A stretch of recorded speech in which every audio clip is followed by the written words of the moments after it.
Hiya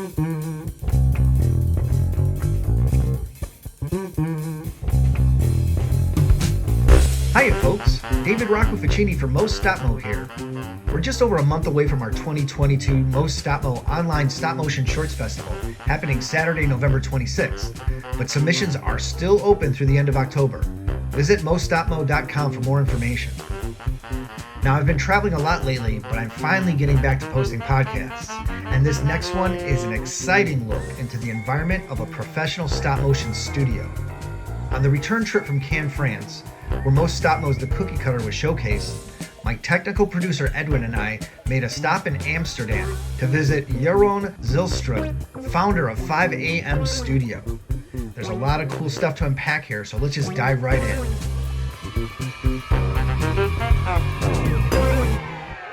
How long have you been in this space? Since the pandemic started. Okay. Like 2 months. I moved the whole studio like a month and a half in the pandemic. Wow. And I guess it gave you time to move. a lot. Yeah? No. So you can set it up just how you want it? We actually had 2 weeks. It was really insane. And it's getting too small. Yeah, well, that's the problem. It's like, what do you do with all of your sets and props after you are, Yeah, that's gonna be tough. like, because, like, you know what's funny? Before I left on my trip, basically, I took all those sets and props and I asked if anyone wants them. I don't have the space. And it all ended up garbage. I donated as much to art supplies, like houses, but it's just like... We used to do a lot of toy animations, and with the toy animations, at some point, you end up with a lot of toys. And nobody wanted them. Like, not child services, not like orphanages. Well, they said during COVID that there were too many people donating things because everyone was like cleaning out their homes. No, but that already started like This was before COVID. Oh, And in the end, I gave it away to friends and friends of friends of friends of friends of friends, you know. just to see anyone who would take something. Yeah, it was terrible. And I kid you not, everything, all of that was full of boxes of Hasbro stuff. It was insane. It's a bonkers mess right now. Tell people to clean up after work, and then sometimes they do it. Yeah. Well, I'm sure people are always mid-project, so it's like... Yeah, exactly. Okay, and then this is your kitchen. You got a great space here. This is awesome. It's there's like locks and shit everywhere, but that's how it works.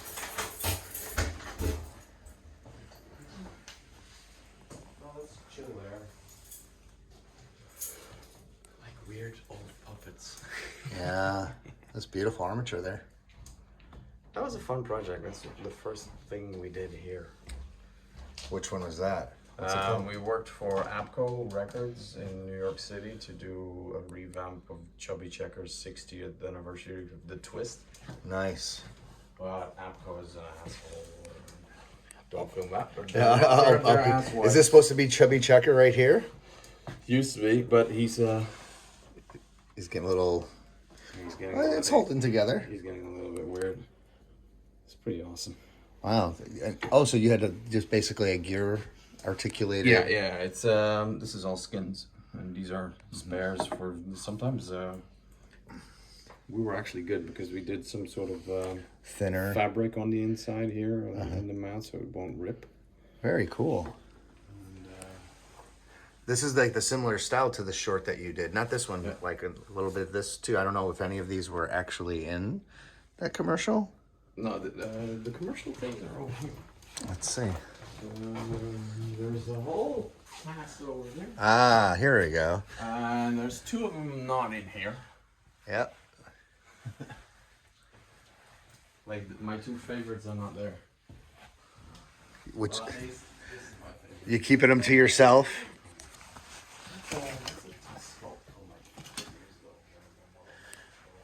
I love these trees, by the way.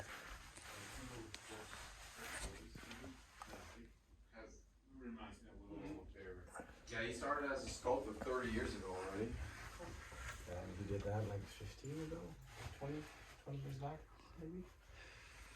Are these sculpts for some? This is for something. Yeah, I'm working on this every now and then by myself when I have time.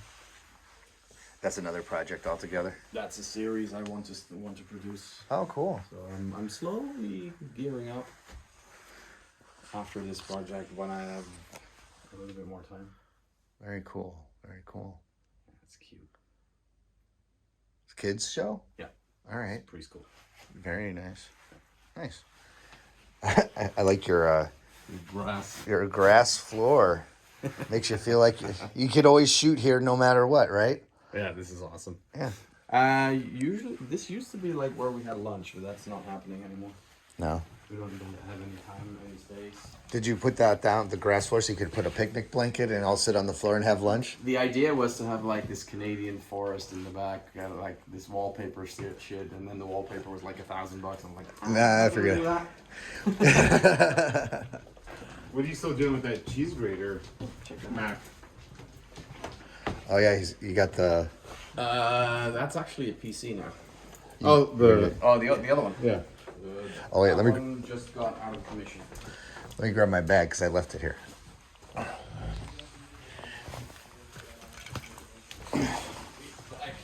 It used to just run Dragon, and that's it. Just Dragon frame. But everything got replaced by those nice little Mac Minis. The studios or just the regular minis? The regular Minis are good enough for that. The 10 gigabit Ethernet ones is fine. Everything here is 10 gigabit. So I got to throw together a budget for the people at Asana, and I'm just kind of like, that's good. I mean, the Mac Minis are great, man. yeah. The Mac Minis are amazing. Is it the base model 8 gig? No, this is the 16, but with the 10 gigabit line to the server cabinet, which is directly linked to up here. Now for this project, we're now finishing the puppets. This one needs to be ready for shoot tomorrow morning. So is this is a dramatic piece or comedic It's or? about this woman, this one actually, who lives very isolated in Old Town Jeddah, the UNESCO World Heritage Site, and she's very happy in the beginning because she's making food, and then her son with her granddaughter is supposed to drop by, but they cancel, and then she never talks to people outside, and then she needs some stuff for food, and it's not really working because she speaks a different language, and then at some point the rice starts boiling over because of a couple of birds who like drop it in by accident, and the whole house becomes one big flow of rice. Oh, cool. And she has to ask the neighborhood for help, and then everybody has dinner at the end. It's a happy little story. Oh, that's a fun story.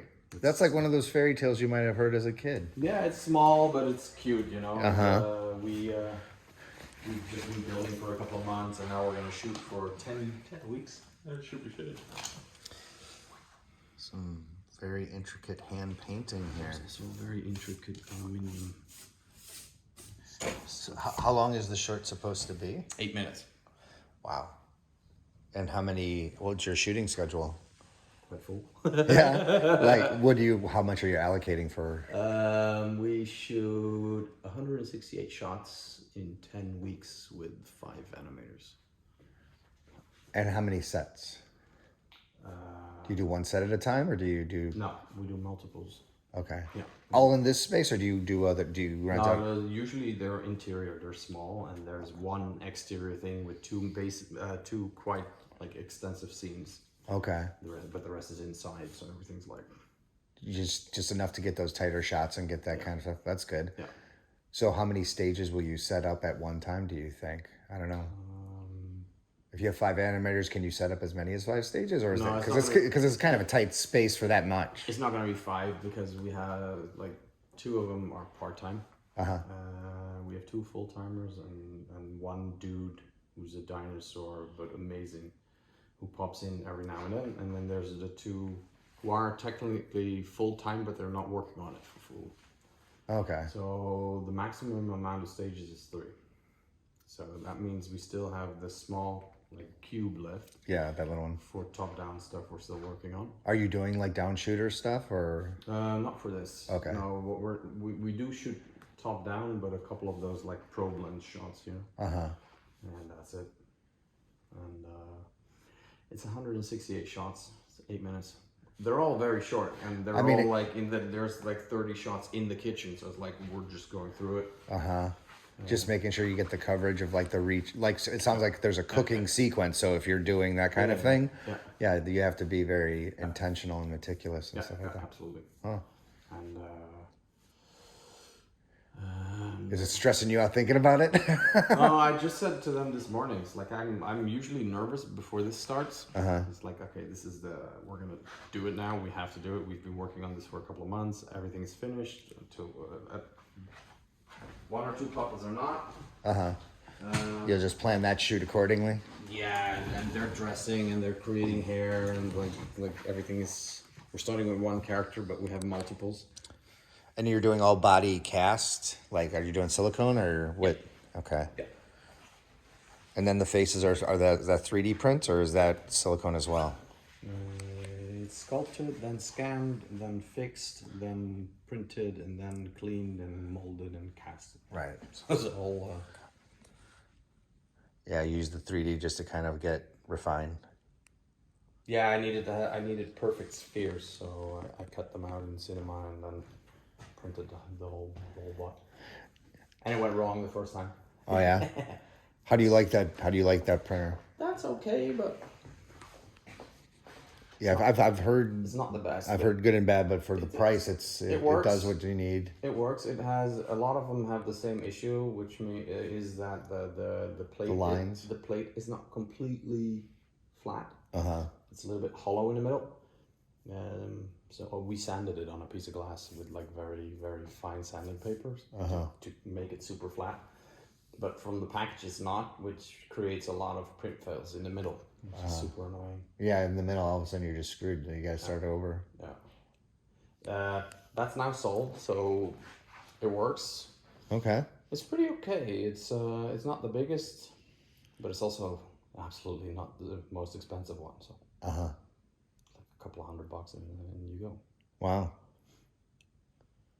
Yeah, I mean, I've seen like when I was in Guadalajara, there was I forget the name of the place, but they had like 4 or 5 of those. But the ventilation wasn't good, and that's where we went with Mike and Wendy, and she actually had to leave because she has even a latex allergy, and they were doing casting and molding and 3D printing, and you just go in there and it was just like. Oh, it's dangerous. I mean, I don't know. Do you get any fumes or anything like that? No, I mean, but that's all we contained. We usually print at night when everybody's out. Yeah. Because this is also not good. Yeah. This floor moves a little bit. Yeah, so you're gonna be shaking the house. Yeah. So we usually print when everybody's gone. And in the morning, then we know if it's failed or not. You don't have a little camera that you can just tune Yeah, into? I do. I have that. It's on the side now, but I usually put it in front so I can actually check overnight. Sometimes, like at 3 a.m., I wake up and I look and it's like, oh crap. Little baby cam? Yeah. Failed.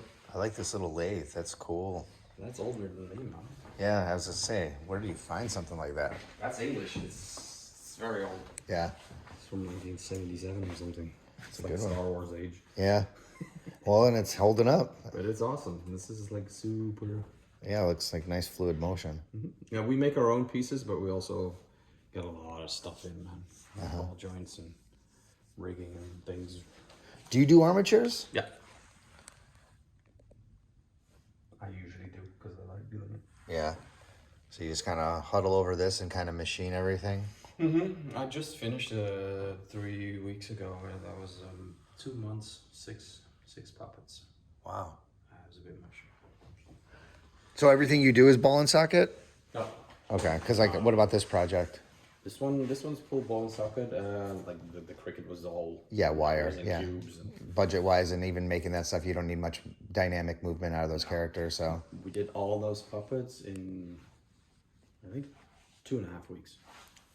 Wow. All of them. Really? Well, it's a good style because it's like, it's nice, simple, clean. There's enough, like if you're going like realism or kind of that similar thing, you can't mess around, you know? This is from the beginning. We started in February. Okay, wow. Like we first sculpt it, then we mold it, then we make hard copies. And we refine it, we cut them up, and then like remold them again in polyurethane, so you can actually have real proper molds. Right. Stuff like this. you using for scanning? You said you create them, you mold them and then you scan them and then you refine them. Yeah. Print. Well, we have a 3D scanner, which can scan including textures and everything. Thank you. Like a LiDAR. No. It's I think it works just with LED projecting, and it's pretty good. You can do like billions of polygons if you want. It's insane. Wow. That's about Look it. at that. Wow, that's beautiful. That's really. What kind of resin are you guys using? This is a resin actually developed here in the Netherlands. It's we call it honey Yeah. because of the color. It's an isocyanate polyurethane. Okay. So don't be near it when it's What is- degassing. Yeah. Okay. Because I was gonna say it looks a little bit different than what I've seen before. I'm wondering if that's a legal thing in the States or not. They use it in automotive industry a lot, Okay. and You get that fine detail and it holds for a long time. it's just gonna stay forever. Right. It's Yeah. super rigid. Yeah. It seems like We are wondering if we're gonna step away from this to full 3D printing. to the aluminum, like polyurethanes, the hard gray ones. Yeah. But on the other hand, we like This is so you could see through it and we like everything. we Yeah. like to cast see through, and Yeah, for many reasons. this locks itself, dude. You don't have to do anything to it. Yeah. We don't Well, clamp it. so why do you consider switching? Just because Yeah, of the well, we wanna composition and everything? We want to see. We want to see what's the difference. So far, I really like this. Yeah, I mean, the only reason that you would want to change it is if it's going to be too toxic for you to work with long term. No, I think that is still fine. Yeah. The good thing is, I mean, unless there's a cost difference or something. the good thing is it gels really quick. Oh yeah, what's the set time? Within an hour, it's already like, it's like cheese, you know. And then I think this is 5 hours, 4 hours. So an hour set and then like 5 hour cure. Yeah. So end of day, move out. And then You come on in the next day. yeah, So I'm just looking around. You got a space heater. What's it like here in the winter? cold. Yeah, you got to work on some warm projects. That thing actually came here a year ago, because a year ago the old one broke down in winter when it was freaking cold. And then to replace a heater in winter, I'm sure they're like jacking up the prices and everything. Yeah, this is like $5,000. Wow. Crazy asshole. And does that do everything? Yeah. You got it all ducted out, or is it just that No, it does. It basically from here it does everything. just kind of heats it up? The only thing you need to do is keep the door open, and then in the back it's also warm. It's crazy. Okay. It's like really annoying. This is a lot. Loud. What's it like in this area to do like, I mean, real estate wise, it seems like, because this is still like older Amsterdam in this area as well. Is it more expensive in this area than in other areas? I mean, I know in general, like in the Bay Area, it's almost impossible to do stop motion unless you have, you need space, and it's the most expensive place in the United States. This is a little bit cheaper than on the other side of the water, but still, it's like we were lucky. I know the owner. He owns the whole thing, and if I need more, I can also get the other side. Okay. Have you ever taken advantage of using another space for a project? Not yet. Yeah. No. Last year was a very crappy year. Yeah. Well, Really crappy. This year, we ramped up everything for this year, and now we're ramping up for next year, and we're actually working on a feature. wow. Last time I talked to you in the Bay Area, you were like doing a lot more commercial work, but now you're kind of transitioning more to like, well, I remember you were trying to get like, go ahead. We do both. Things like cricket, that was a quick move around. It was 6 weeks. Yeah. I love that. Yeah. I Nice usually closure, feels accomplished. Yeah. I usually want more of those during the year, but last year it went all like belly up. We did 3 or 4 of those, and that was it. Which were fun ones. We did the holiday greetings for Team USA together with Toyota, which was amazing. We did the cricket one just before that, so that was back to back. It was really busy. We did some stuff for Prudential last year, which was fun. Well, you guys are getting plenty of work. And we started like working together with Alchemy X in New York, the 3D guys. So I was supposed to go there, and then there was Corona wave number, I don't know what anymore. Yeah. So that didn't happen. So there's still like I need to go to New York City to like ramp up my stuff again, and I want to attend something. Yeah. While you're there, you don't want to go there just for that. No. I mean, it's New York City. What the hell? And I also want to do something in California again. Like I don't know if CTN is still a thing or if Lightbox is better. I have no idea. So I hear Lightbox is definitely preferred amongst the animators. CTN has kind of hit its ceiling, and I mean, it was fun. That's where I met you. But I think, and I did Lightbox in 19. You know, that was in like, I think might have been in November of 19. It's like, or maybe, no, you know what? It was right before the school year started because things got crazy at that university where I was. It's October or something. It was, it might have been September because the school year was going to start. It might have been like end of August, beginning of September type of situation. So I remember getting texts from my students because they just started cleaning house at the university. They were firing everyone in stop motion. They took stop motion out of the animation department and put it in visual development. They fired the executive director. They fired the guy who gave me the story. They ended up firing me because I was like actually producing the Cookie Cutter would have been the first short from that university in over 10 years. Mm-hmm. And they don't want stop motion students, but they don't want to say it. Yeah, it's expensive. Well, it's expensive, and one student paying $40,000 sitting at a desk in front of a computer, you could fit 20 of those guys in a room. Yeah. And yeah, stop motion, I mean, you look around here, there's there's like 8 chairs in this space. Yeah. So, I mean, it's definitely a financial thing, but they like stop motion to be around enough that they could show it. So when the students are coming, it's like a tactile, I mean, looking around this studio, it's beautiful, you know? Mm-hmm. And you see all this beautiful art, and it's like, you know, everything else doesn't exist other than on a screen or on a sheet of paper. Sure. This is real. So it's interesting how they wanted it just enough to the dangling carrot for an artist to give me, and then they're like, but it's too busy, it's too expensive, it's too this and that, you know, and then they just kind of they switch the idol for the bag of sand like in Indiana Jones. And then next thing you know, it's like the department was dwindling. But it was like, I remember, again, kind of going back to your point, we were at Lightbox and it's busy as hell. It's much more busy than CTN. Mm-hmm. So it's definitely one of those growing things. Pasadena, right? Pasadena. Yeah. It's a bigger space. It's at the convention center there too. Mm-hmm. So the Marriott is not that big. No, and that little space that they had, it was fun. It was, yeah.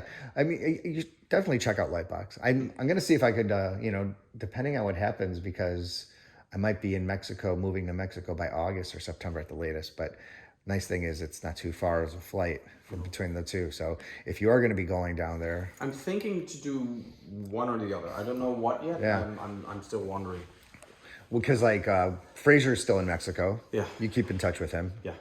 Because like trying to get Mike and Wendy, we're trying to do what's in Guadalajara, the Pixelatl. We're going to see if we can do that. Mm-hmm. But other than that, we should figure out if there's a time to meet in the States and choose one of those things. Maybe we could all go and meet up there. Yeah. I invited him to go to Annecy, but it's not going to happen. Who, Mike or no, Fraser? No, Fraser. Oh yeah. His birthday is usually around that time. I see. Yeah. It's not going to happen this year. No. Well, I mean, Annecy's supposed to be like in a week or two? June 13th. Okay. So yeah, pretty soon. 3 weeks? Yeah. Yeah, I think one of Mike's executive producers from Amazon, from Danger and Eggs, is going to be at that. And Mike was potentially going to come with me here to con, but he's swamped right now with the Netflix job. Mm-hmm. And I was just like... So that it worked out perfectly with Edwin because he's like between 2 projects right now, and it was like a perfect window. So as soon as we get back, he's getting on a plane and he's going to Florida. So busy. Yeah. Yes, busy. It's good to be busy. It's good to have fun. It's good to have people around. Like last year was all about producing, and it was all about getting stuff in. Yeah. This year it's just been, man, I need to like. I had a very good animator, then I had a nasty war. I helped the animator to go to France at some point. What do you mean by a nasty war? Ukraine. Oh, you're talking about. Oh, I thought you were you had got a fight with the animator and you sent him. No. Oh yeah. He's Ukrainian and from Kiev, and they fled with 3 kids. Oh my gosh. And I spoke to him. It's like, I don't think you're up for what we're gonna do anymore. And he said, yeah. I want to do it. I want to do it. Up to like a little bit over a month ago, he said, I can't do it. Mm-hmm. And I was like, I kind of figured it out. Yeah. I was bummed out because he's a good friend of mine, and he's an amazing animator. How is he now? Not doing anything, just spending time with his kids. Where is he? He was in Toulouse, I think. Okay. Maybe he's coming to Annecy. I hope so. It is a drive, but it's possible. Oh, that's rough. Wow. Yeah, with the kids especially, you know. Yeah, he has small kids, man. Like the oldest is 6 or 7, and a baby and a 3-year-old. They walked to Slovakia and then they drove from there. Wow. Over the border. It's been insane. So He's lucky he got out, but geez, that's a nightmare. I can't imagine. So he canceled. I had to find my new lead because that was him. Yeah. Got in contact with people from Isle of Dogs. Uh-huh. A friend of mine animated on that, and now we have one of the animators on Animalisa and Isle of Dogs who Oh, really? started this morning actually. Who is the one in Anomalisa? His name is Manuel Rubio, Okay. and he's from Spain, Valencia, and it's a good guy. Cool. So we're ramping up. We have an animator here who's also the co-director of a movie which premieres on Annecy, Uh-huh. and a couple of youngsters who also need to learn, so it's gonna be fun. Okay. So it's going to be a bit of a teaching environment. Yeah. Well, not all of them. Like Pim, who's also doing the ultra short, is been animating here at the studio for 4.5 years now. How do you get animators? Like, where do you source your animators or potential artists or sculptors and stuff like that? You just I usually do a meetup in Annecy, which is really nice. And by now, like Europe, most of them I've spoken to or I know. There's always new ones, of course. right. Like pretty much everybody in the UK who's animating at a high level, and who was on Fantastic Mr. Fox or name any. I've been in contact with them, and if there are issues, I usually go to like the seniors and the key animators and ask those guys if they are available or if they know somebody else, and I'll just do a round of talks Okay. and see if they can do it or up for it, are good under stress. Yeah. Important. Yeah. You gotta be able to enjoy the people you're working with. Yeah, and especially because it's a little bit of both. Like sometimes really commercial, and you like really need to ramp, and everything has to be done within a month or 6 weeks. To this, and sometimes people doze off a little bit in projects like this, and this is a bit slower, and you need to like Remember. Yeah. Kind of. them again. That is actually a deadline. How do you motivate that? How do you do it? With care. Well, like every now and then, there's a nice brewery around the corner. So every now and then I take them to the brewery and we chill on a Friday. We had a couple of really nice weekends in March.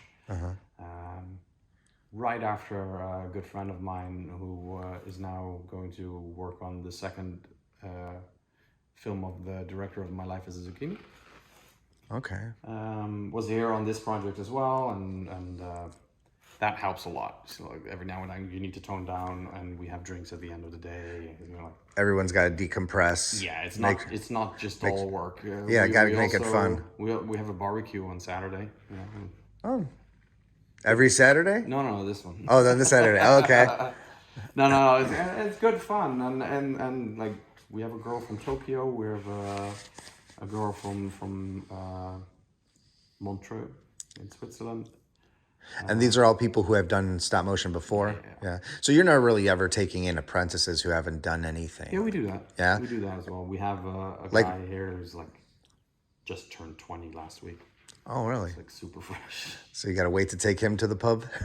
You can get in. He says he can drink and he likes hot sauces, so he's very wrong to be with me. So I said, here's a bottle of mezcal, and this is Trinidad Scorpion. Have fun. Oh, funny. You want a beer? Sure. I'll. I don't want to keep you too long, but I'm. I haven't seen you in 2 years. Well, it's been at least 2 years. I think it was. Was it 2018? Yeah, man. Is when we met at CTVN. I'll do the safe option. Well, it's funny because I was just talking to Edwin, and he found out on the plane that Heineken is made here. Yep. And what I was going to tell him is the Heinekens here are actually much better than the ones in the States. Still, we don't drink them. Yeah. My wife worked at Heineken before. Are you still with? Julia? Yeah. Yeah, but she needed to go to bed. Oh no, that's fine. I understand, but I know it was just like one of those, Not a Heineken. We had a couple drinks just in the Bay Area one night, and we were just kind of wandering around town. That was fun. It was a nice subtle evening. What was that weird cafe? Oh, that's right. That one we went into, and then we kind of like. It's a bit punky. Yeah, the Bay. I like that. Yeah, Bay Area's got so many different type of things. Cheers to you. Here everything's closed on Monday. Cheers, guys. I'm surprised to hear that. I mean, you think like it would be a 24 hours. I mean, with the reputation Amsterdam has. Not allowed. They don't do it.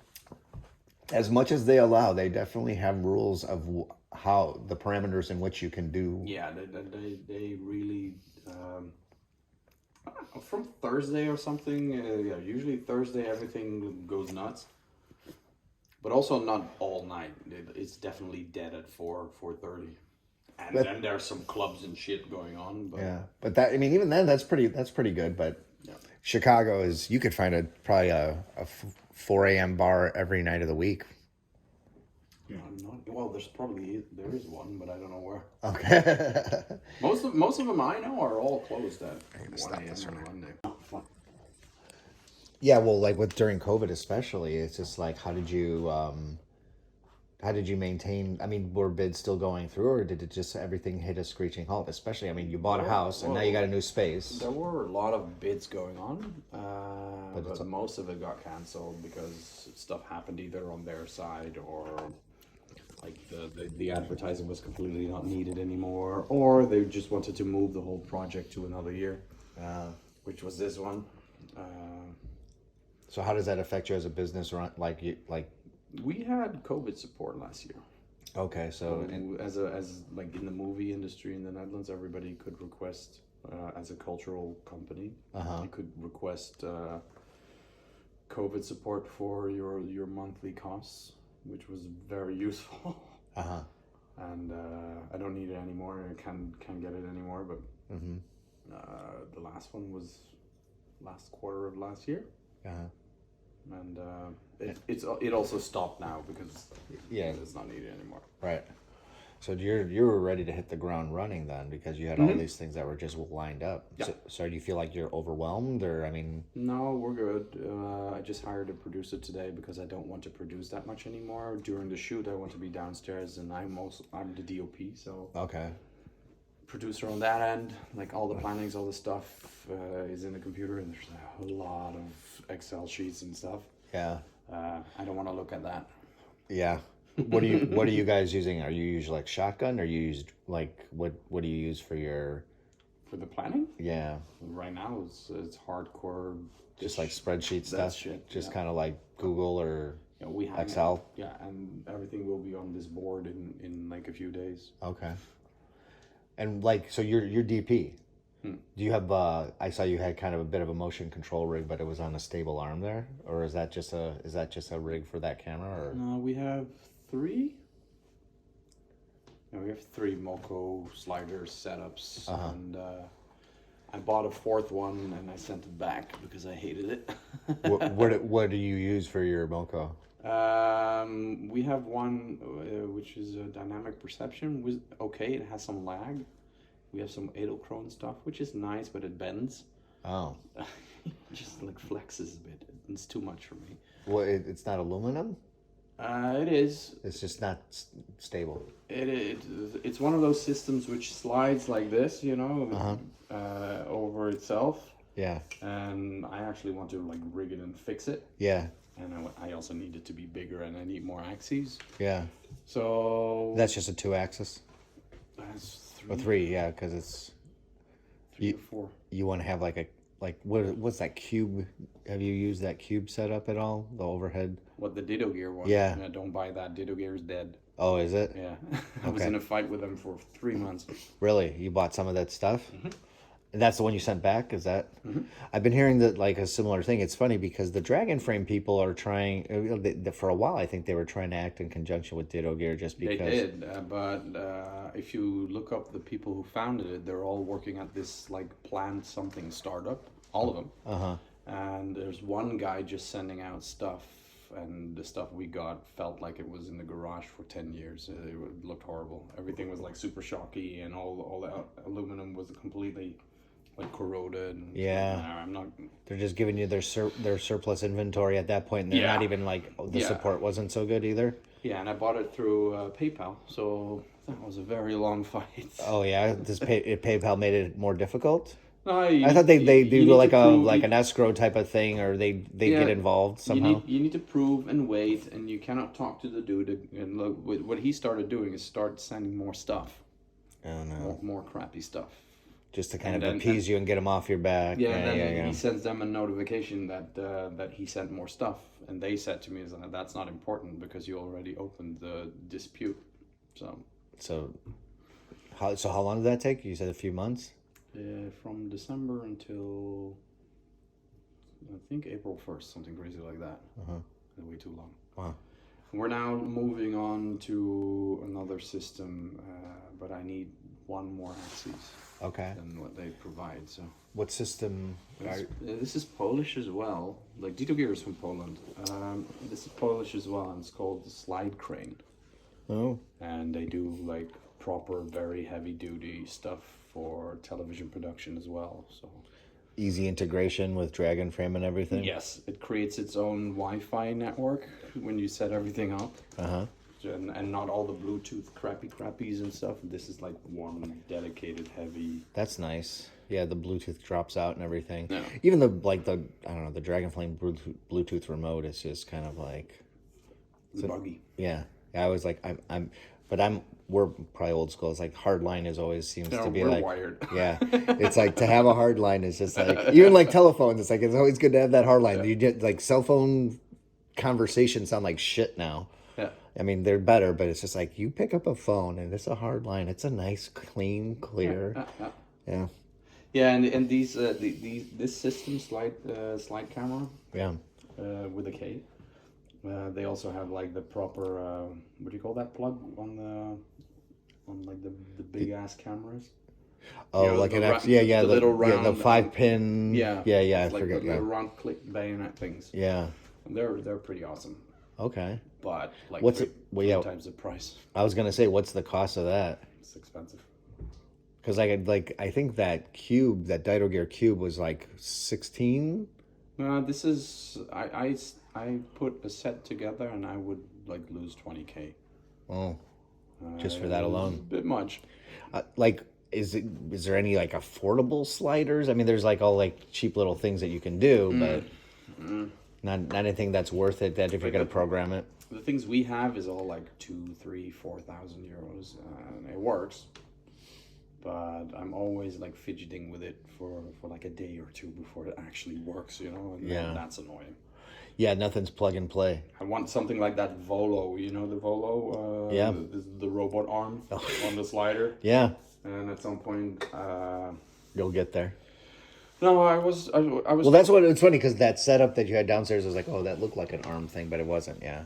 That's a tripod, dude. Yeah, I know. I was just like, I was looking at it for a second. I was like, oh wait, okay. There's no rig It's a whatsoever. massive tripod. Yeah, that's an old school one Which is too. also 15K back in the day. Those things. Oh yeah, we shot on a really big. It's funny because the space we shot the cookie cutter in for some of the final scenes, the tripod was taking up like a third of the space just because it's like boom, and we're just kind of getting that. Just I mean, and we don't have much motion in that, just because we literally had our backs against the walls while we were shooting this, and it's like you can't move anything. We're just lock it down and just and that tripod wasn't gonna go anywhere. So I love it.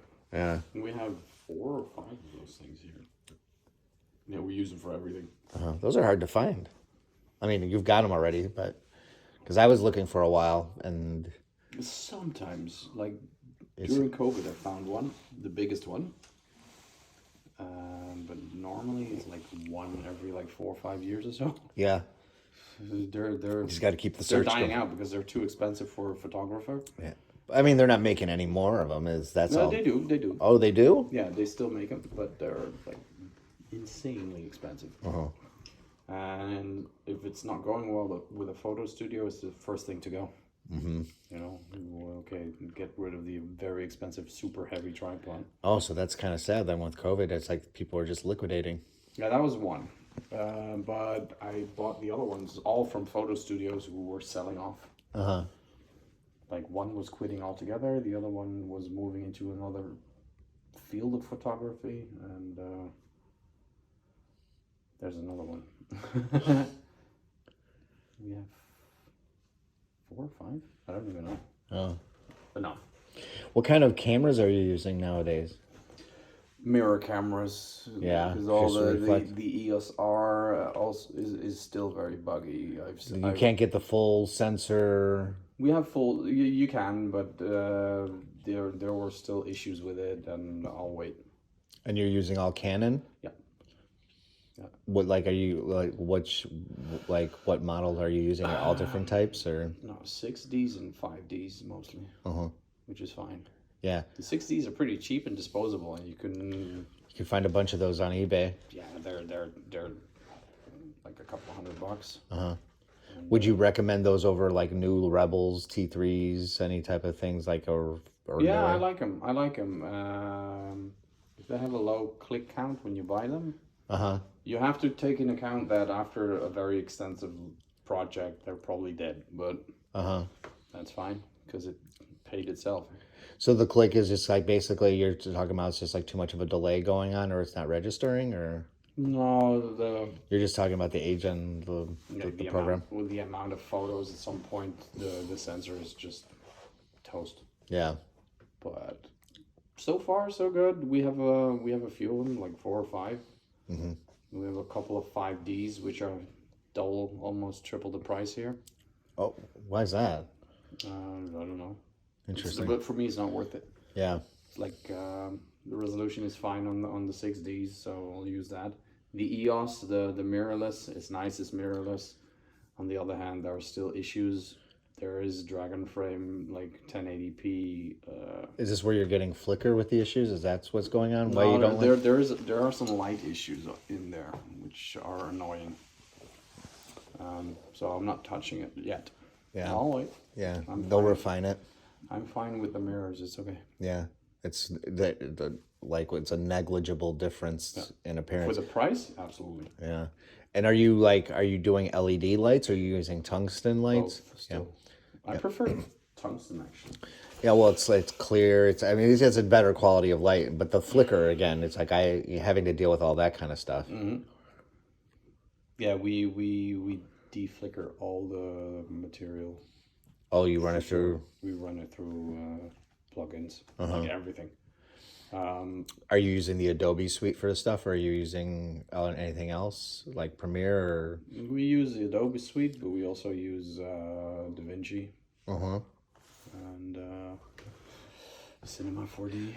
And I hope you don't ZBrush. mind. I'm asking all the secrets of how the magic Blender. is made. Yeah. Blender's around the corner here.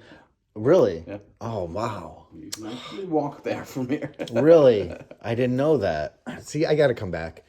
This was like a happy accident of being able to come on a layover for, between this and kind of check in with you. But like I said, I wanted to live here many years ago, and it's just kind of like a beautiful area. But it's like stop motion is so relevant here in this part of the country. This part of the world, it's like you're not from like any of those, like from the Baltics and all that kind of stuff. And this is like the area. And then Blender, that's an interesting thing because it's like we're talking about the looks of how we're going to composite everything with Monkey and Car. And, you know, Mike and Wendy are, you know, they're chair animators. You know, it's not, they're not getting up to build it. They're sitting and they're seated for the day. Yeah. So Blender is kind of like what they like. And I like it too. I'm not like a purist by any means, but it's nice. like, I mean, there's definitely like some wonderful looking things that have been done on Blender that are almost imperceivable as a difference. So people always ask in stop motion, what is your take on technology? Are you a purist? Are you what, like, how do you go about it? Oh, no, I'm not. Absolutely not. But I'm also not in the same room as all the Leica peeps. That's too far. Yeah, that's I don't that, wanna- that's obsessed OCD right there. I don't want to pre-animate it in 3D just to print everything so I can animate it again. You know, And then that's a bit far. after they use the stop motion, they use that as a template for the CG that they put over it. So it's almost like they're animating four times in one They film. do, and then every little crack and stuff needs to be tracked and traced, and then Yeah. machine learning takes that out. They don't do it. Right. It's all Intel. Well, it's Up to these freaking eyelids and stuff. It's all software. well, that's, I mean, this is the thing. It's like story is going to be story, and a good story is going to pull you through that. But I started just looking at some of that stuff, and it's just not seamless. It's like your eye perceives. I mean, using what was that last with Galifianakis and Missing yes, that where they kind of did the CG serpent in the very beginning. Yeah, I fell asleep. Sorry, I didn't even finish the movie. Really, I fell asleep. I was like, no. it's funny. There was a section with the boat and everything that I kind of like fell away and kind of dozed off. Leica's still working on. I mean, they've had a hard time telling a story since Coraline was even that in my opinion had more of a momentum because it was Neil Gaiman. Yeah. But I think the best story that they've told to date is probably Paranorman. I agree. It's like right now you see I agree. the storytelling that they have is just. I mean, Box Trolls didn't grab me. no, I mean they have such potential IP right there, but it's just like. There's moments. It's like when you talk to somebody and say, did you like the movie? They say, I like that part. Yeah. That means they didn't like the movie. Yeah. Yeah. So I like Paranorman. it's a great story, and it's like many good characters in it, and it's got a good arc. It's like, also crooked as hell, you know, and Yeah. that helps too. It's not perfect. yeah. Well, that kind of brings me back to what I'm saying is like you start seeing you probably know this, especially doing commercials. It's like, there's a turd polishing that goes on after a certain point. It's like, this is what you have given me. We can make this look crazy, you know, almost uncanny valley if you want. But how is that serving what you're trying to do? It's like the story's got to be the first thing. Absolutely, always. Yeah. So when you get a project like you're working on right now, do you vet the story or how does that go? Yeah, I do. I wasn't involved with the writing or anything with this one, and when I got involved, the story was way not where it was when we kicked off. They worked on the story for a year last year while we were talking. It's still very small, but it's all in Arab and in Urdu and other languages, so it's quite hard to follow. So is there a lot of language in the story? It's not a super lot, but You need, it's about it's about not understanding each other. So there's Ethiopian lady and a Turkish Saudi lady and an Indian guy, and they all like have their own languages and nobody understands each other. And it's kind of cool. So what makes you decide to choose a project like this? The building of the stuff downstairs. When I saw what they asked, the reference material, I was like, okay, that's cool. I need to buy it. I need to build that. So that excited you, and that like Yeah, that's cool. It's like completely non-conventional for what we do here in the Netherlands, because the other main company for stop motion animation here makes everything too perfect as well. It's like OCD. you don't see the smooth, artist's you know? hand in it. Nope. Everything's completely. It's kind of like the Aardman. That's the sad thing that they started doing. Like they started digitally putting in the thumbprints and fingerprints on the characters after they had cast it in silicone because they didn't work with clay anymore. and it's just kind of like, I'm not interested in that shit. You know, it's like, I mean, there's nothing against I'm silicone and also- casting, but it's just like, let's be real. Don't, you know, let's not. That too, And I love Aardman, by the way. I mean, me too, but I am a little bit over the style. you know, that's the one thing. It's like, you know how Disney had a style that became very successful. It became this model, and it's almost a disingenuous model that you have to have a look to your studio. It's like, just produce something that looks good. It's like, even with Pixar, it's like Pixar was really great in a lot of their designs, but then you get to a point where you just, it's like, it's just looking to, again, Disney. It's like you can always fall back on this style. It's like, your style, is it that important that you're gonna make that's your style to like? It shouldn't be. It pulls you out of the story. But no, I have to give Leica that. It's all a little bit different per That's movie. true. Per movie, but that's where it ends. Yeah. Well, I mean, that if you're going to tell you anything about Leica, it's like they put visuals number one. Yeah. So, I mean, their styles being changing and everything like that is probably like their strongest suit. But the sad part about it, the tragic part about it is that they have the pockets to go so deep in this exploration. It's almost like, where does, I don't want to say a madness, but there's after a while, you know, you have to, the one thing I love about stop motion the most is that you're resourceful. You find out what works best for the shot, and sometimes it's the simplest solution. So why don't, like, when you see something like that, which is, I'm going to use the term overproduced, it's like you could have gone, it's like, you know, taking a walk down the block 5 minutes to get a gallon of milk versus getting in an Uber X and making sure that they drive you there, and then they go, and then they, you know, it's just like, keep it simple, you know. And I think, especially when you watch stop motion, my favorite thing about seeing it is seeing the artist's hand in it. And you don't see the artist's hand in a lot of that stuff. That's gone, man. Yeah. I didn't like their last one either. Which was the early man. I didn't even see it. Well, it's about these cavemen who lose their valley and then. Oh, is this the soccer game? Yeah.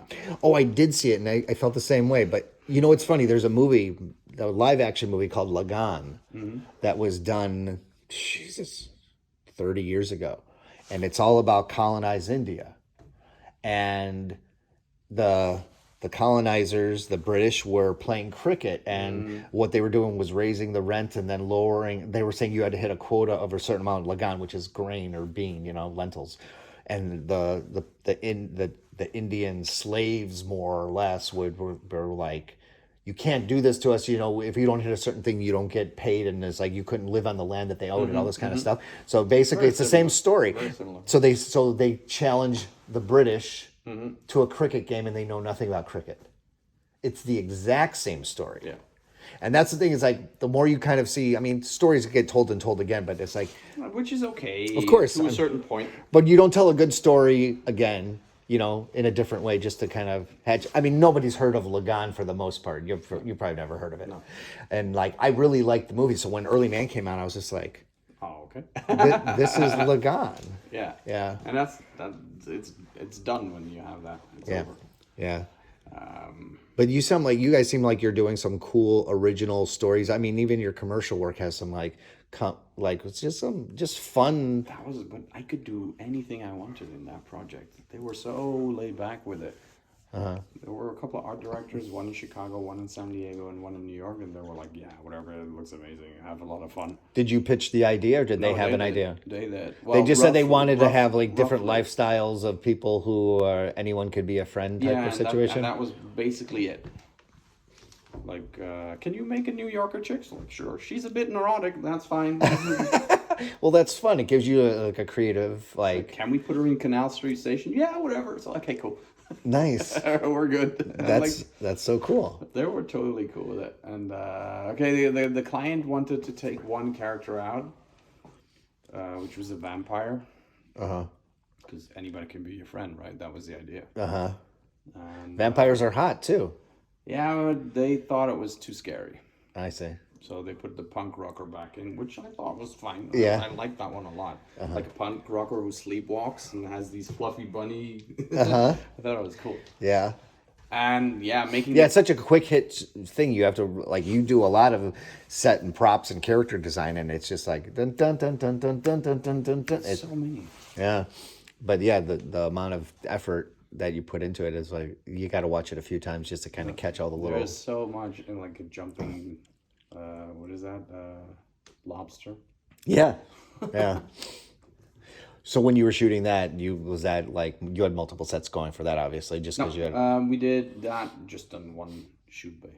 Oh, really? and, Oh, so you just did it one at a time, just kind of sequentially. Yeah, yeah. Is that just for lighting purposes, or just? you Yeah, had a- we used a digital screen in the back and Photoshop stuff to keep Okay. the backgrounds consistent, and we didn't have to build the whole like mountain range. Yeah, so you just did that in. Yeah, and we needed to keep the fluff and stuff of the capybara nice. Uh-huh. So we decided like you can do chroma key on everything because we don't have the space for this, or we do it the smart way. Uh-huh. And that turned out to be like golden. Yeah. It went really well. So when you were doing chroma, you were using green screen or just any type of like, because I mean, we just You did a we did rear projection on most of it. really? Yeah, most of it. There's one chroma shot in there. So what do you use for rear projection? It's a massive 8K TV or something like that. Okay. Works really well. Yeah. You do I mean, need- that's what you- they're using on Mandalorian and all this kind of stuff. Yeah, yeah. You do need to color grade it on set, otherwise it looks really fucked up. How so? It's just like because the light is coming the out? TVs are not like, They're not meant to be that way. no. Yeah. You have to put it like super yellow, weird, and then it looks really nice on camera. You know, it's a bit strange. And you could see that all in camera when you're getting it ready to balance it. So, so when you're not doing color correction in post, that would be impossible. We do a little bit, but I mean, but like to separate the background from the foreground, if the colors are off, you we gotta don't do that. mat everything. We match it to the light of everything else up front, and we do that live in Photoshop. Actually, Oh, really? we just connect it and we grade it as we want it, and it looks good. And we white balance everything so it looks the same. So, like, I think we shoot. I remember the closing shot of everyone kind of gathering, and then you said you had the mountains, and there was a bit of a camera move going in there. Do you do that camera move? Like, so basically, everything that you did, you said you did in Photoshop. Did you do like a motion type of thing with like? Oh, that pull out is real. Oh, okay. And the one in the beginning where you start in the sky pretty much. Yeah. You go down and you see the trees. Mm-hmm.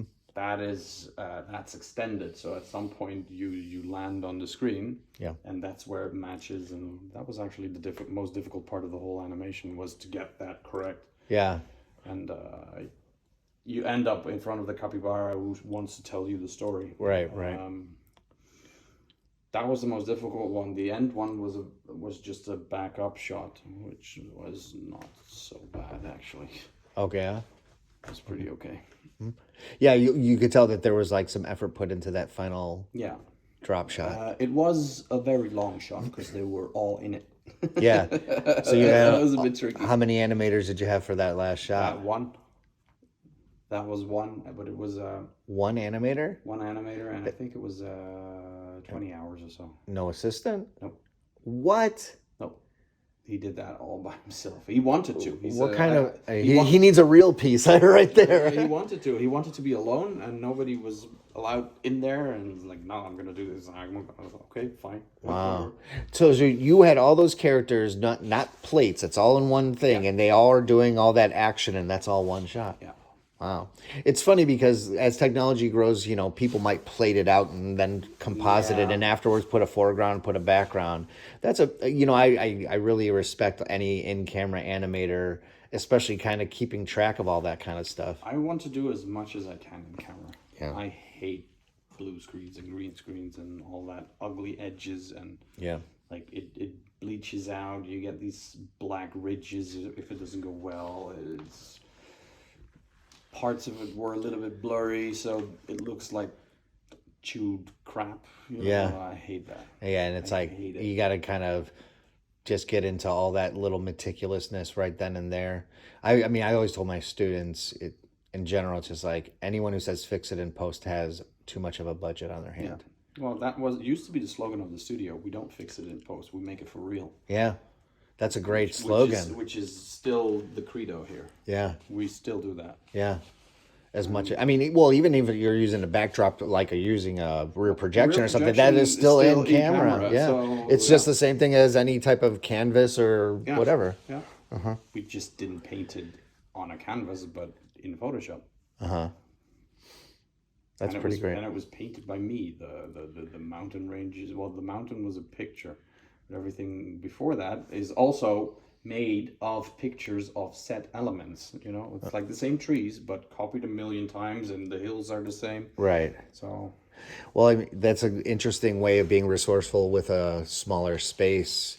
I mean, it's still good sized space, but yeah, you don't have the depth that you want. You don't have a sound stage. No. I mean, you could probably hollow it out if you wanted to do that one shot if you were so damn ambitious about it, but no, it wouldn't be worth it. But we were very, very on the nose in that project. Like all the interior shots are all real. All the exterior shots are all rear projected except for the shark shot. Oh. That had to be chroma. Yeah. But you put the chroma key on the same screen and it's super. Yeah. Oh, yeah, because it's like evenly lit and everything. Yeah. That is one of the nice things about those is like if you're ever going to do a chroma. Gone, yeah. You know, and now we use the same concept for clay animation as well, except it's in a table. Really? Oh, so you're doing you're talking about like down shooting and stuff like that? We do the same thing, but also down. That's a smart idea. And it works really, really well.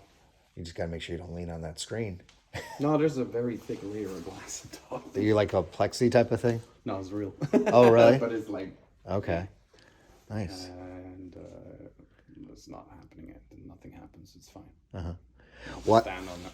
That's pretty cool. I mean, I love down shooter stuff. It's like to have that stuff, but also to have the real estate, the space, you know, in order to shoot something substantial. So depending on, I mean, you got to have like a pretty big space just to do that alone. Yeah. And we're actually moving up to the next one. The next one is just all sets, and then they're going to do 3D animation. That's the plan. It's a Spanish co-production, and we're really talking about budgets right now, and if we can actually do it, and the director wants to do it, so it's gonna be fun. How hard is it for you to budget at something like that? This takes me weeks, man. Yeah, it's like incredible. And this new project, this is a feature, or yeah, wow, it has 1,153 shots in it, so wow, that's a lot. It's 96 sets or set elements or how long is it? Comps. How many pages? I think it's 85 minutes or so. Oh, good. Yeah, it's pretty decent. It's very wacky, but I like it. It's a very crazy story. Well, the characters are freaky. Do you ever turn away like things? Yeah, I do. There's a lot of stuff. I also get, well, can you please do all the post-production for this? I shot everything in front of a blue screen, aka a blue curtain. Yeah. AKA bad lighting. Hell and no. Yeah. I used a hammer as a rig. Is that okay? But I put it on the floor, and the floor is just turf. Oh boy. So everything's like, yeah, no, dude, sorry. You can do that yourself. So you get more post requests? No. That was one of the requests last year, and like even though it was a hard year, it's like I'm not gonna do that. I don't want to. Yeah. You were probably already on edge, and that was just gonna kill you. I'm not gonna do that. Yeah. But can you do my post production? No, we make stuff by hand. We make sets and props and puppets. We want to do more puppets, so we're also involved with a couple of other studios to do their puppet work. Nice. And, are you the only armaturist here? No, there's another studio who's been here for like 30 years. And it's either them or us. Okay. So it's like you guys are the only games in town? Yeah, pretty much. That's a nice place to be. Yeah. But I mean, that takes a lot of time too. It's just like a lot of machining and gear work and stuff. Yeah, like that. yeah. We're the same size, more or less. And they do great work, but it's pretty much end of life. They're all like flipping 65 and yeah, quitting soon. Well, that's an interesting thing because what's his name? Merritt. Oh, what's his name? the armaturist in. Merrick Cheney? Yes, thank you. Yeah, I had reached out to him on a couple of occasions because I wanted to interview him, and he was just like, "I'm too old." He's like, "I don't want to deal with it." I was like, "Oh, you're not old. What are you talking about?" But He's it's really good though. no, I mean, he's the leader, you know, at least in the States. I mean, he was the guy. He's the guy that everyone's standard had. I tried to get Jim Randall. He's amazing. Oh yeah.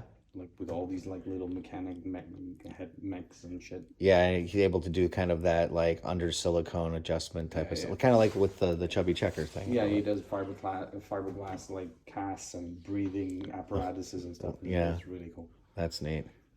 And that I appreciate, you know, if somebody goes like completely crazy into like perfecting that one little part of a puppet, that's cool.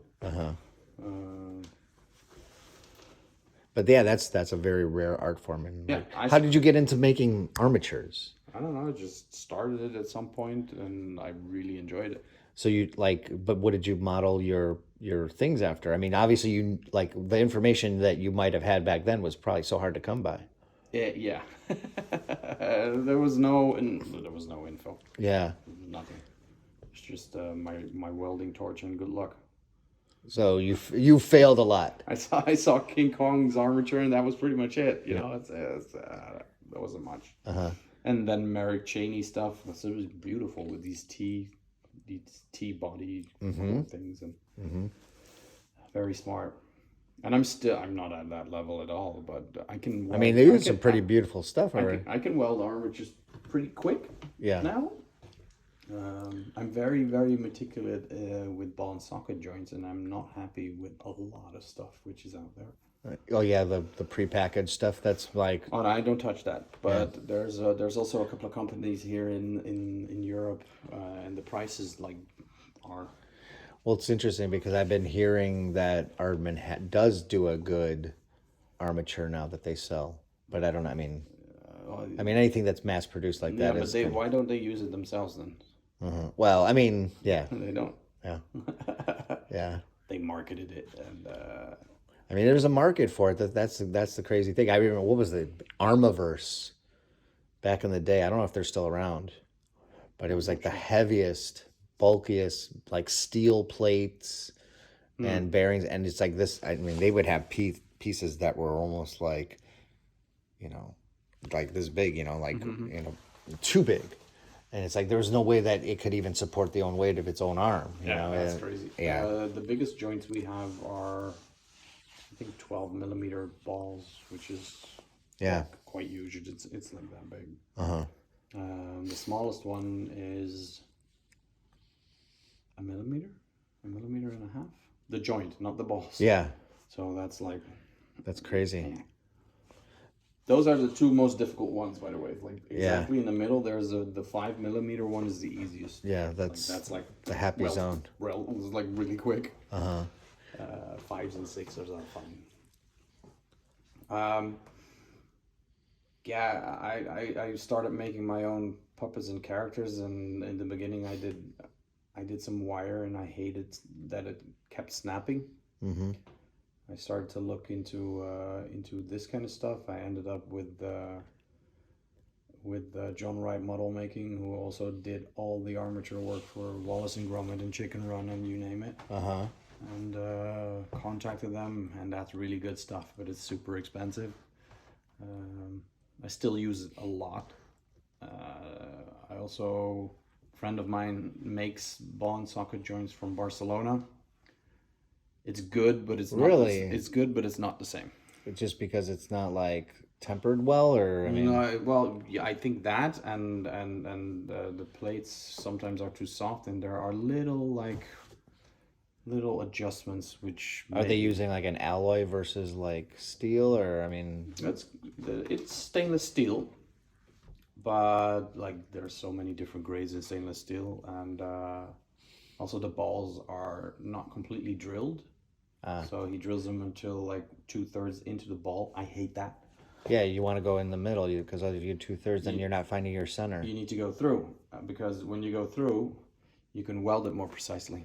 Oh, so you actually want to go all the way through? Yes, Okay, because always. I've heard people like want to go halfway. If you go too far, then it's creating an off point center. No, because if you do it like that, Yeah. and you put your flux in there and you put your silver in there and you start welding it, there's always a little air bubble and it always like It's stuck. starts Yeah. to wiggle and like Loosens your ball. I prefer them to be completely drilled through. Are they threaded or just drilled?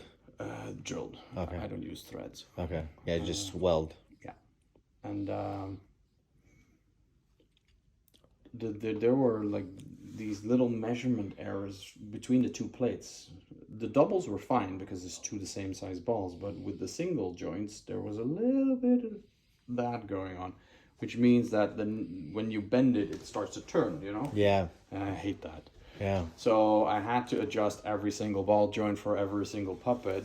So you had to tighten the plates first, and then you had to do the adjustment. Tighten and grind the little like bowls for the balls and adjust it so it's completely level. Yeah. And by doing that, you make them more expensive than the expensive ones. So it was a bit. Wow. Yeah, it's like by the time you go through all that effort, it's like, oh. And there was no end to it. Yeah. It was like a lot. But it's better than trying to do that with the ball yourself, just because it saves you on the time. Yeah, that for sure. But if it means I need to pay like £25 for a ball joint, I'll do it. Yeah. It's expensive, but I'll do it. Mm-hmm. And instead of like 12 and then work on it for 3 hours, it doesn't make sense.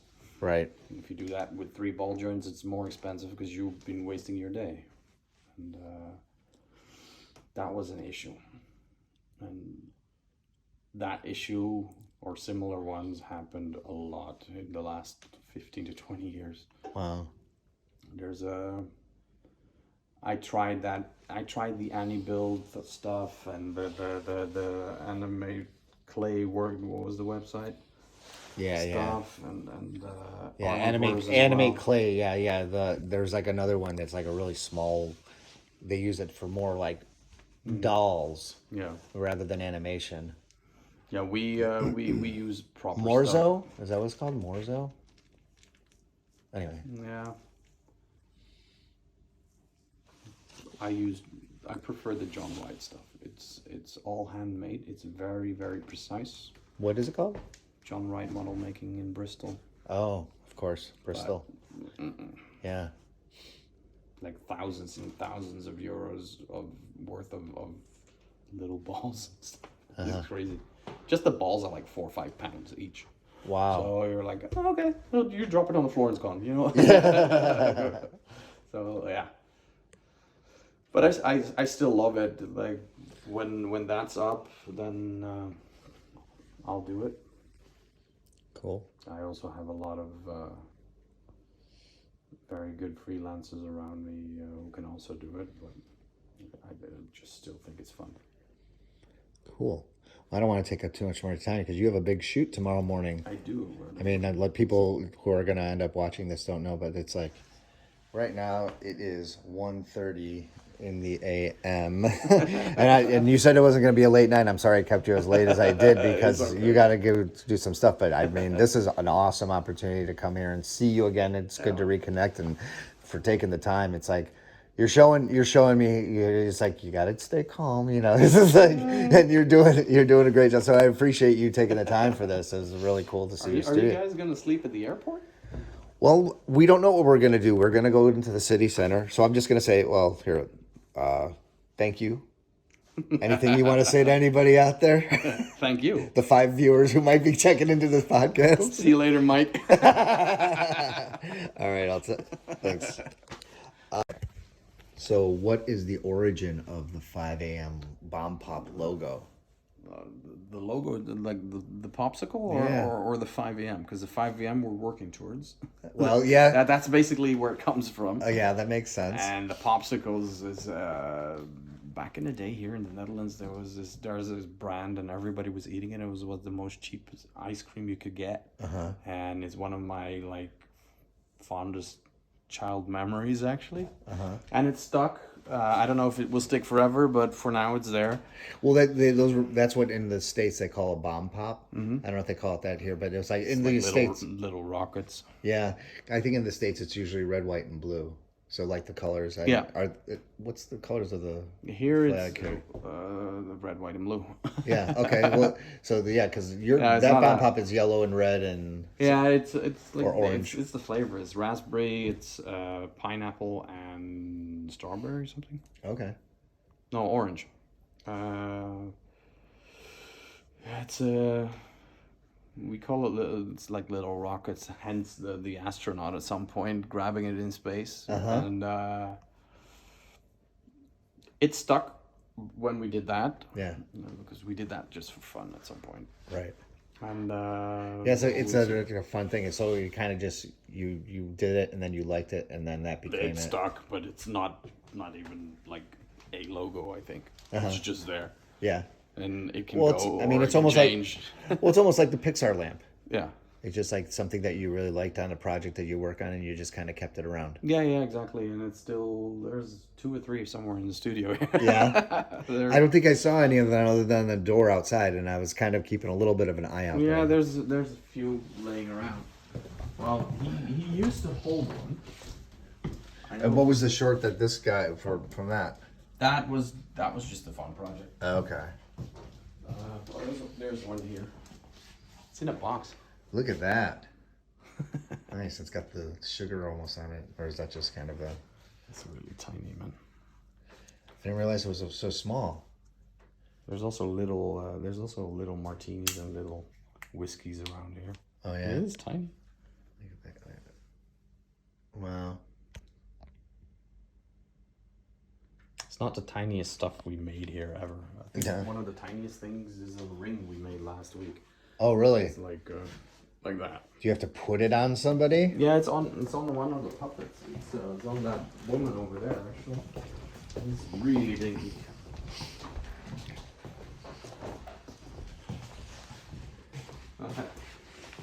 The other one is still there. There, shouldn't Let me see. Where is it? There. Oh, my. Okay, let me... Can you take that? Is that gonna work? Yeah. Look at my fingers. Yeah, look at the... humongous Wow. ring.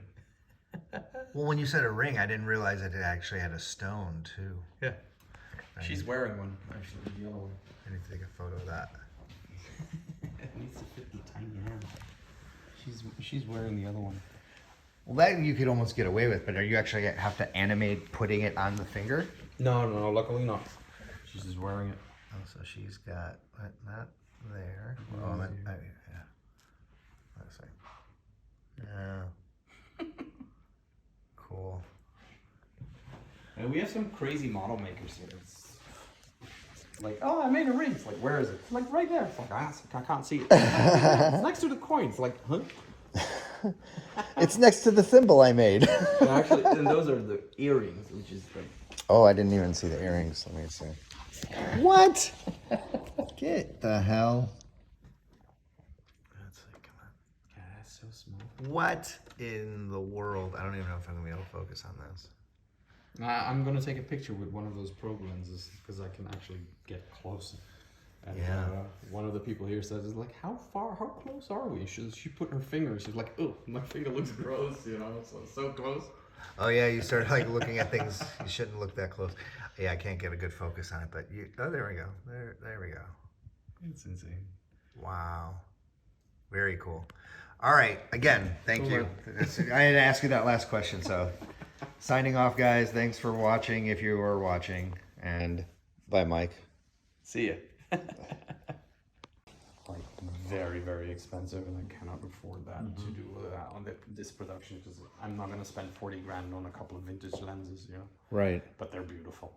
Ideally, I would do that. So probably it's gonna be Nikon with some grading. Yeah. So how do you? Because you're using still a Canon body. Yeah. So do you like make your own mounts, or do you buy the mounts, or because I know that I've heard of people who actually make their own mounts because they like, especially the digitally, like you have to desensitize the sensor and everything. Yeah, all the contacts, all the Zeisses we use here all have different mounts on them. They get replaced. Okay. And the Nikons are, we use the rings. Okay, so you just kind of do a plug and play, just buy that and Yeah. just use, and then it's kind of used up after a certain time, or No, they're pretty good long These term. are good metal rings which stick to the lens. We never take them off. Okay, so it's take just always off on the- there. It's just the camera now. Yeah. You leave it on there. Okay. We take the Nikon caps off, and then we put that on, and then it becomes a Canon cap. It's fine. Yeah, because we had some issues of like just like a little bit of a jumping up and down with that, and I narrowed it down to like it was a sensor issue. Was it a little bit wobbly on No, the I on the mean, mount? well, it wasn't a Nikon lens. It was just like a regular Canon lens, and like, so there was like, I had done some research, and they were saying that you will get like a little bounce, and it's something. It's all about a signal. You have to turn everything to manual and set everything off and everything. Yeah, for sure. But there was some other thing, and it came down to that sensor. So I actually took a little piece of paper, and I put it in there where the sensor would be, and it actually helped. Oh, you mean the contacts? Yeah, the contact for Yeah, the, look, all the lenses here we use.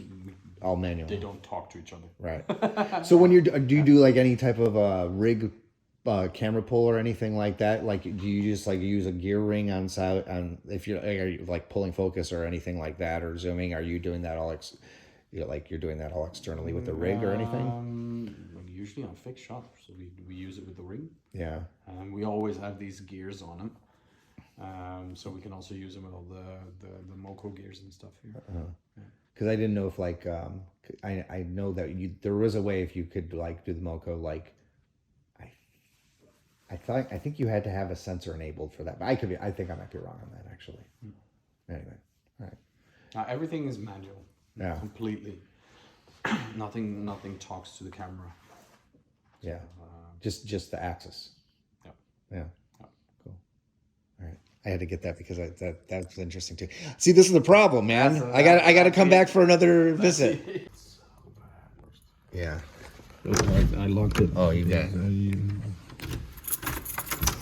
What does that mean? Emergency exit. Oh. Go. I want to get Deep in the night. Lock this.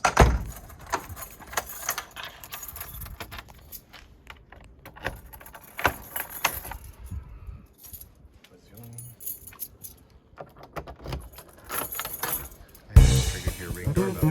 Weekend barbecue. Chill out. Eddie.